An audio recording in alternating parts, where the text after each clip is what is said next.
All right, so everybody that's listening, if you're listening to us on one of the 20 radio stations, we greatly appreciate that. Again, if you're listening to us on one of the podcasting sites, we're not going to go down the list, but we're going to just say, please like, subscribe, share if you could, and tell people about our show because we do bring a lot of different people on from all different subject matters, walks of life. The list goes on and on. So, again, thanks so much for listening. Shameeka Baptist is on. The Strength Within is the book. Definitely check it out. It's really going to be a great interview. And we always try to bring people on that have something where we can really learn from. In her life story, I think we can all learn from. So, again, Shameeka, thanks so much for coming on. I really appreciate you. Thank you for having me today. All right, so let's talk about the book, the title, just to even start off with, The Strength Within. Tell us a little bit about how that title came about. So the title came about, I began writing and I was stuck on my topics. Initially, I was thinking about my journey, where I am now. One of the titles I was thinking was Broken but Not Shattered. And then I said to myself, you know what? You're not broken and you're not shattered. You are resilient, girl, and you have strength.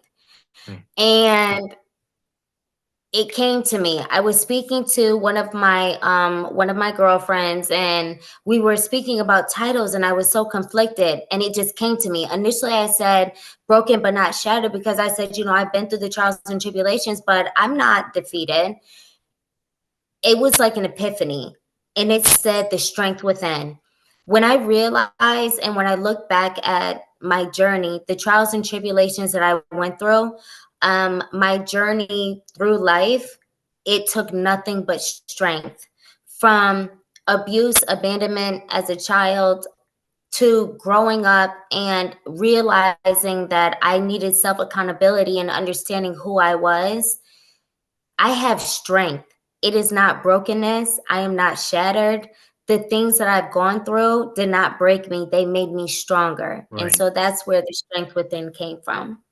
I want to tell the audience a little bit about you. So you did grow up in the foster system. We did do a previous show about the foster system in Rhode Island, the good, the bad, and the ugly with that. You know, I do want to go a little bit deeper, obviously, into your story with this. So growing up in the foster system, give the audience just a little bit of a peek of what goes on in that kind of system, because some systems obviously are better than others, but in general, it's a very tough life when you don't have one parent, two parents, a grandmother, uncle, whoever the heck it may be, to really show you love right out of the gate. So my story has a twist to it. And unless Okay. you read The Strength Within, you will never understand where my strength comes from. Sure. So to backstory and bring you forward, um, my mother went to prison. I ended up in foster care. I was then adopted at around 8 years old. That adoption was an abusive situation. I ended up back in the foster care system when I was about 14. And so I experienced life in foster care and abusive adoption. And then I ended up back in foster care until I aged out at 18.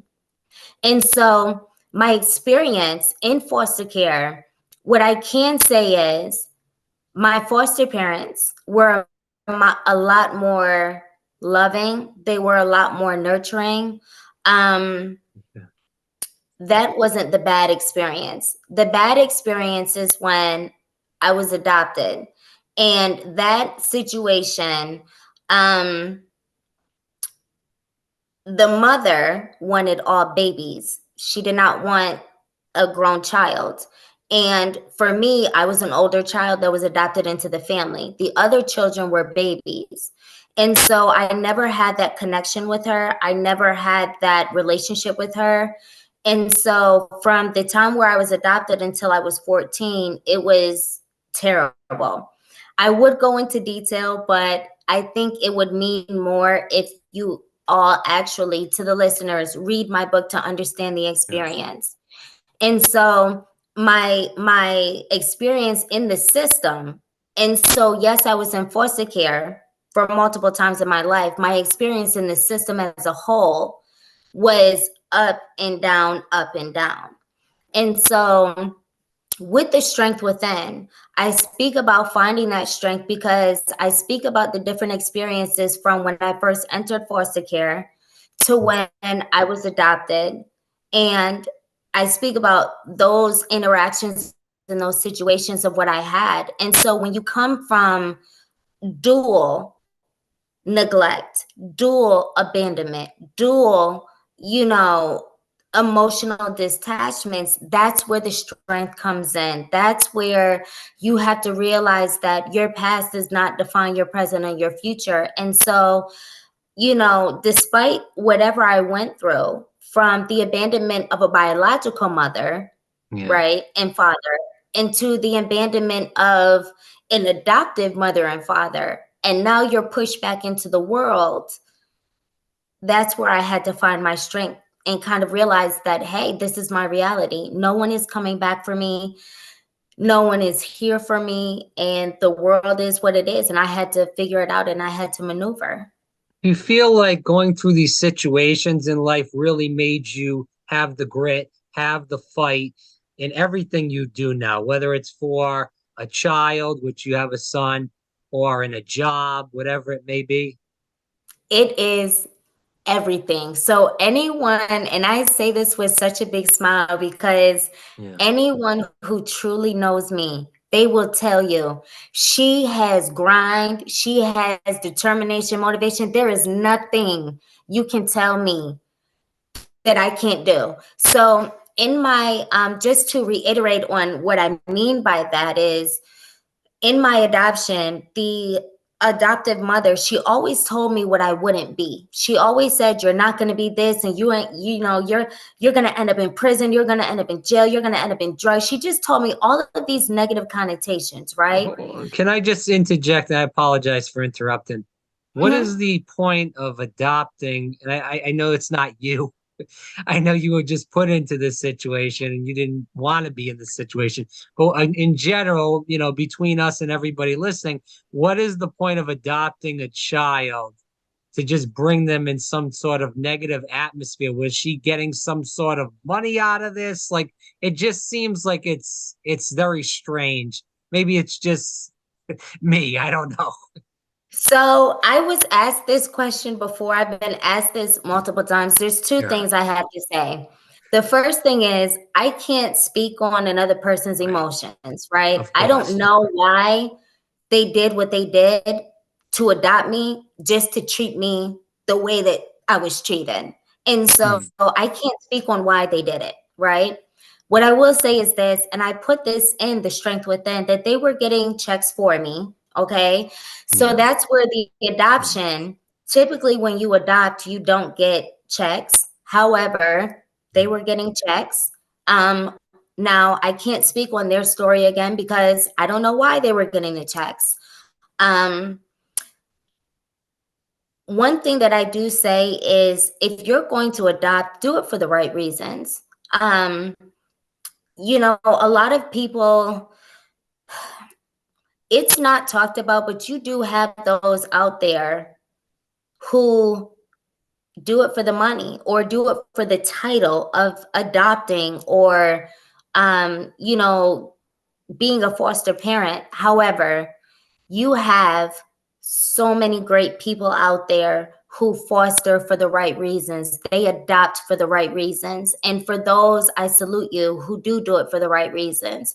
Unfortunately, you have some bad apples. Yeah. And I don't know what their intentions were.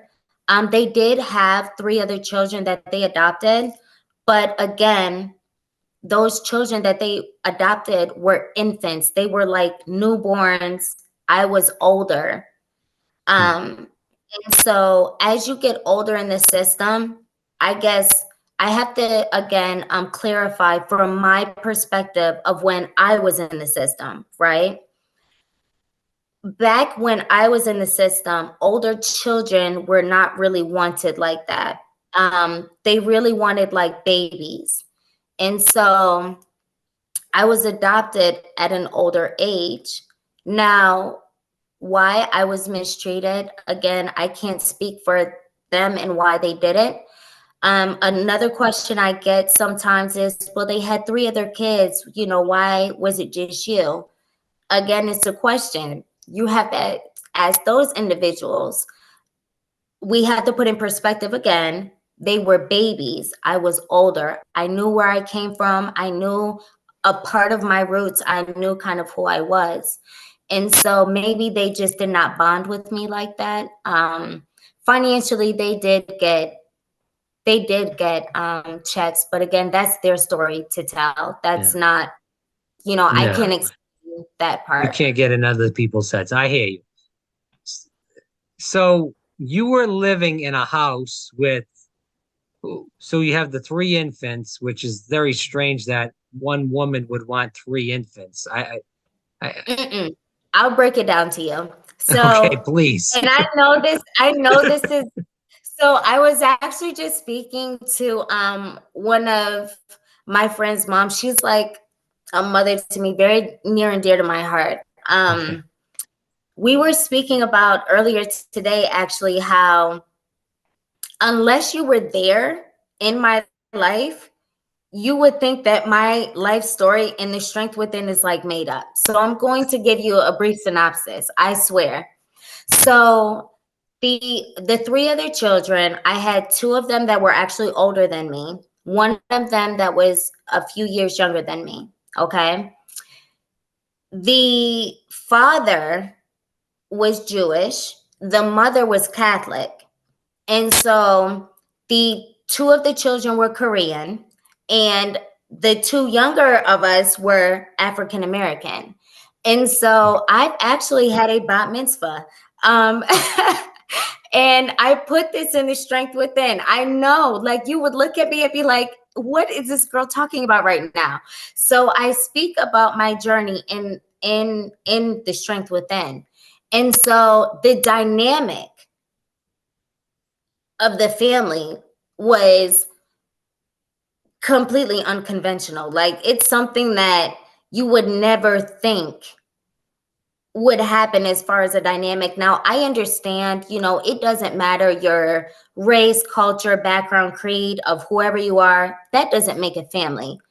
But to Right. understand the dynamic of where I came from, for the audience to understand, this is what I was thrown into. So I came from a family of, we'll say for political reasons, African American, right? We'll say from a Black family, we'll say a Yeah. Black family. Okay. I came from a Black family.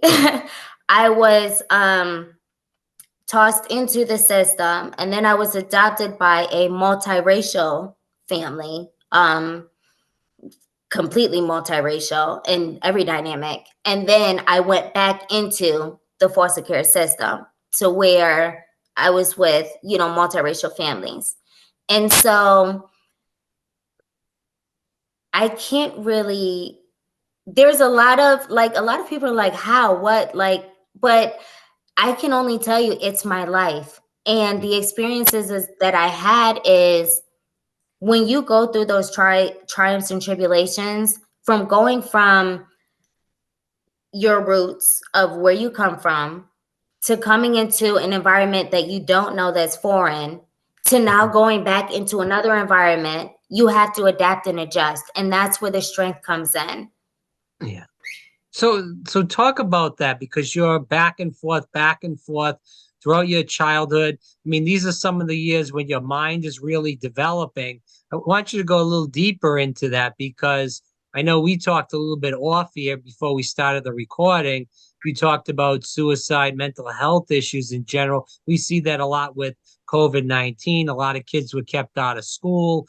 There was that, no social interaction. These kids are growing up and they're committing suicide now, extremely sad, or having other mental health issues. So go into that and how that affected you throughout, your growing up in all these different environments, because it would affect anybody for that matter, because you're just being tossed around like a pinata, plain English. I think that I have been to a low point where I've been depressed and suicidal. Yeah. But what I realized is this, right? Every time I asked God to take me out and call me home, he woke me up again. And then I'd wake up and I'd be sad and I'd be depressed. And then I'd ask him again, just please just call me home. And guess what? He woke me up again. What I realized is that every day that God gave me a chance, I had another chance at life to get it right, to be the best version of me that I could be, to understand that I needed to go through the trials and tribulations. I needed to feel those negative feelings and emotions to give me the strength that I have today. And so I am grateful for the way that I grew up. I am grateful for all of the negativity. I am grateful for it all, because if I did not go through it, I would not be able to sit here and speak to you and explain to the viewers and to the listeners and to the audience that when it comes to finding the strength within, I don't care what type of background you had. I don't care the abuse, the neglect, the abandonment, whatever you felt as a child. We come to a certain point in our life to where we have a decision to make, and you have to decide, where is it that I want to go? Who is it that I want to become? Even though I come from this, where is it that I want to go? And when we understand that our past does not define our present and our future, that's when we find the strength. That's when we understand that the trauma is only handicapping you because you're allowing it to. If you are sitting back and saying, well, I don't know any better because I grew up like this. Well, what if we shifted our mindset and we said this? It's not about if you knew better, you do better. If you want better, you will do better and you will have better. Because even though I came from brokenness and abandonment, I want better in life. And so that's where my strength comes in. That's where the strength within comes in. And so I think it's a mindset shift. I think that even though you get to those low points of depression and sadness and just giving up, when God wakes you up to see another day, that's when you found out that you have the strength within, because he's giving you that strength to keep going. And I want to ask you this question, because we did get a lot of these questions when we did say you were coming on. So when, it seems like Christ is a big part of your life. Even just listening to you here, it seems like Christ is a big part of your life. Was that always the case? Because we see, and I don't want to go down a political rabbit hole here, but I will say this because we do tell the truth on this program. There's no prayer in schools now unless you go to a private school in general, for that matter. They're trying to take Christ out of everything in general. But it seems like you, even growing up, as you stated, you were at these very low points in life. And again, God woke you up and said, hey, you're going to get past this. You're going to grow up and write, all these books and become an extremely good professional and keep moving forth in life. So how was that? Did you grow up having that faith, or did it come about afterwards? Or I'm going to be honest with you. The first time I dropped to my knees, I was very young. I don't know what brought me to drop to my knees and start praying to God, but I dropped to my knees and I started praying to God.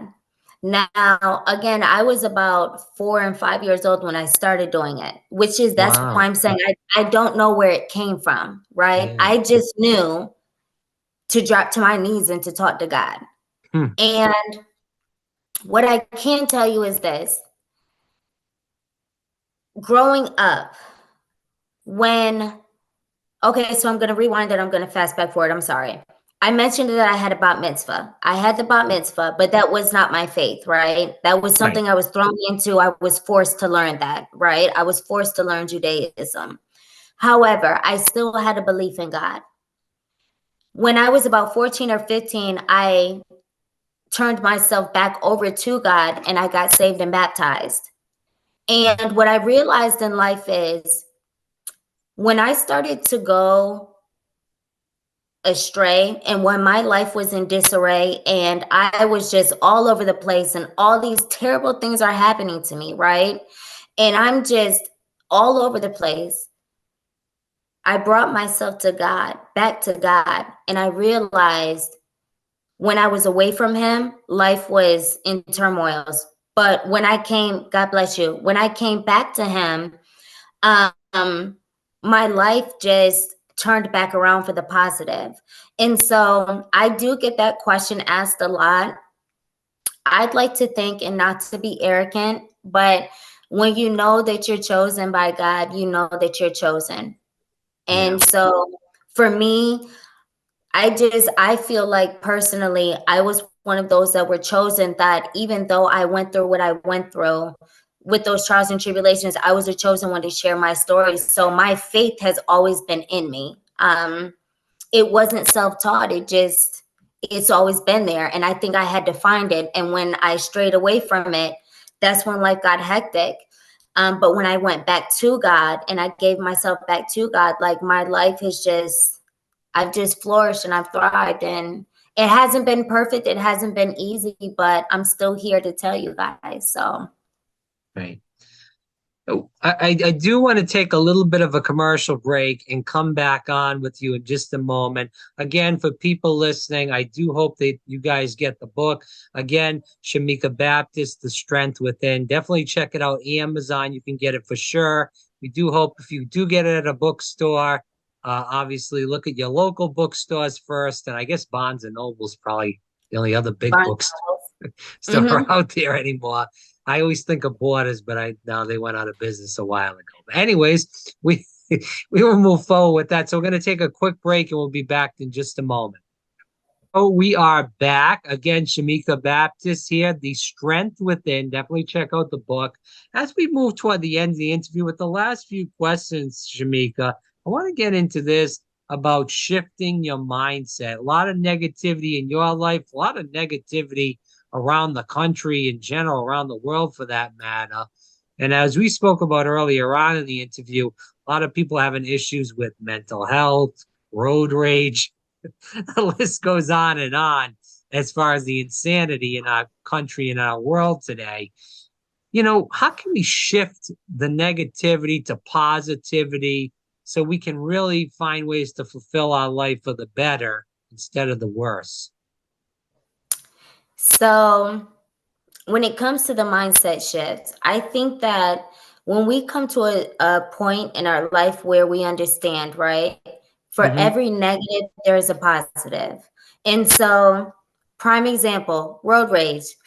Every time I have someone who is just a crazy driver, I'm like, whatever. When they act like that, I think of two things. Where in the heck are you going? But the second thing, I actually think of three things. Where in the heck are you going? The second is God is protecting me from whatever it is that you're shielding me from. So I look at them as an angel because there could be an accident ahead of me. There could be something going on ahead of me that God is saying, stay at your pace. I need to shield you. Yeah. The third thing I think about, you're going to get that ticket, not me. Yeah. So I think that on a serious tip, when we understand that for every negative there's a positive, right? When we look at the world around us, the world has so much knowledge. The world has so many experiences, advertently and inadvertently, right? And so when we look at our situation and we say, oh my gosh, it can't be much worse than this, right? Mm-hmm. Look at someone outside in the world who has it worse off than you. Look at the world that's around you. And so, even though you're struggling to pay the bills, guess what? You're paying the bills. It could be worse. You could be homeless. You could have no food. You could be struggling with a disease or an ailment. But the fact that you have your health, it does not matter if you're living check to check. The fact that you're able to cash that check is the positive in the situation.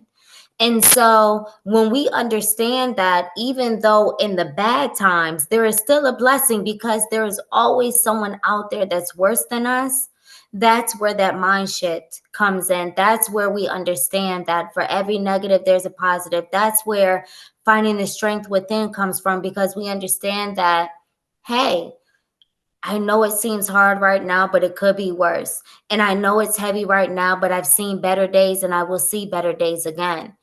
And so what we have to understand too is when we go through that period of the down, but then God brings you out of it and you see the positive outcome, that's where you have to realize that the strength within came from you embracing the moment for what it was, tackling it for what it was, and then seeing that you made it on the other side. Once you made it on the other side of whatever that trial or tribulation was, you found the strength within because you conquered it. And so you become a valor. You are no longer a victim. You're a valor because you conquered it.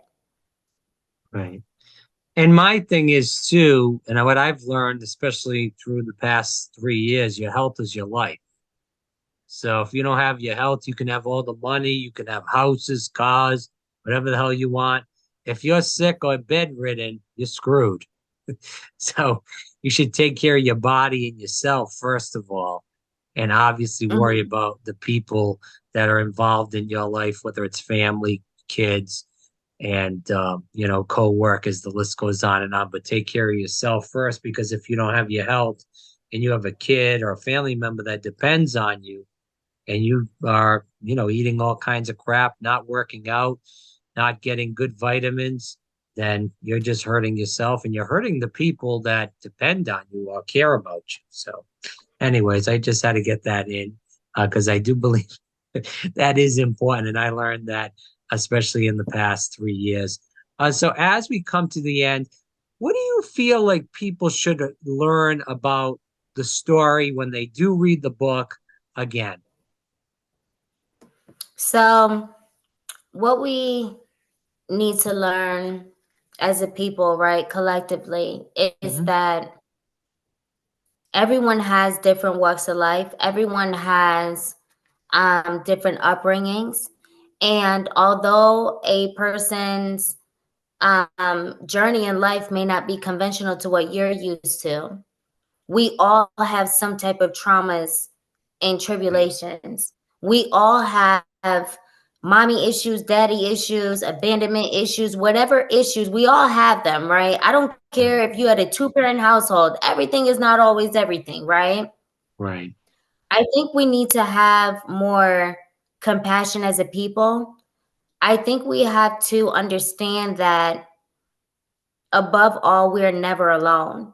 And so you could come from privilege, but understand that there's someone out there that does not come from that privilege, right?